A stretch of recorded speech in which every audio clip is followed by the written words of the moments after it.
काफल सँगै खान्छौँ। त्यति भनेर ऊ घुमाउरो डाँडाको बाटो हुँदै फर्केर हात हल्लाउँदै आफ्नो बाटो लाग्यो। गौरीले कान्छालाई नहराउन्जेलसम्म हेरिरहिन्। दिनहरू हप्ता हुँदै गए। काफल बिस्तारै रातो रङ लिएर पाक्न थाल्यो।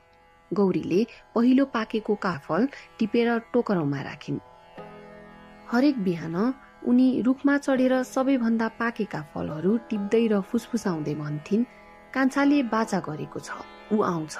सबै फल पाक्नु अघि नै ऊ आउँछ। तर कान्छा फर्किएन। उनले खान छोडिन्, सुत्न छोडिन्। उनको आँखा कहिले पनि डाँडाको बाटोबाट हटेन। उनी काफलको टोकरी छेउ बसेर बिहानदेखि राति चन्द्रमाको उज्यालोसम्म बाटो हेरिरहिन्। गाउँलेहरू उसको घरको बाटो हिँड्दै जाँदा गौरीलाई आफ्नो घरमा खान बोलाउँथे। उनी टाउको मात्र हल्लाउँदै भन्थिन्, ऊ आउँछ, उसले बाचा गरेको छ, काफल पाक्नु अघि नै पक्कै आउँछ। गर्मी बढ्दै गयो, टोकरी भरियो, तर गौरी त्यहाँ कान्छालाई कुर्दै बसिरहिन्।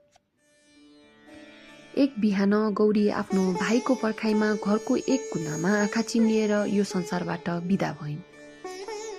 दुर्भाग्यवश त्यसै दिन उनका कान्छा भाइ घर फर्किए।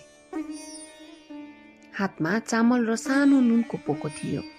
उसले कराउँदै घरतिर दौडियो, दिदी दिदी, मैले हाम्रो लागि खाना ल्याएँ।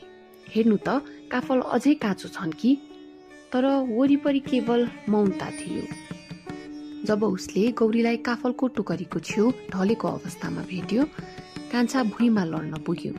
उसले उनका चिसिएका हातहरू समाउँदै रुँदै भन्यो, म फर्किए, मैले मेरो बाचा पूरा गरे दिदी, उठ्नुस्, जाउँ काफल खान। उसको त्यो आवाज पहाडभरि गुन्जियो, उठ्नुस्, जाउँ काफल खान।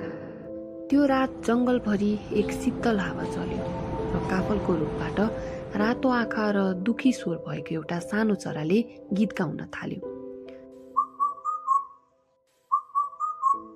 गाउँलेहरू भन्छन् त्यो गौरीको आत्मा हो।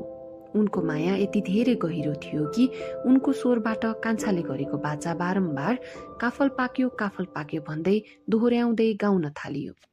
आजको समयमा पनि जब वसन्त ऋतु आउँछ र काफल पाक्छ, उही चराले रुखबाट काफल पाक्यो भनी गीत गाउने गर्छ।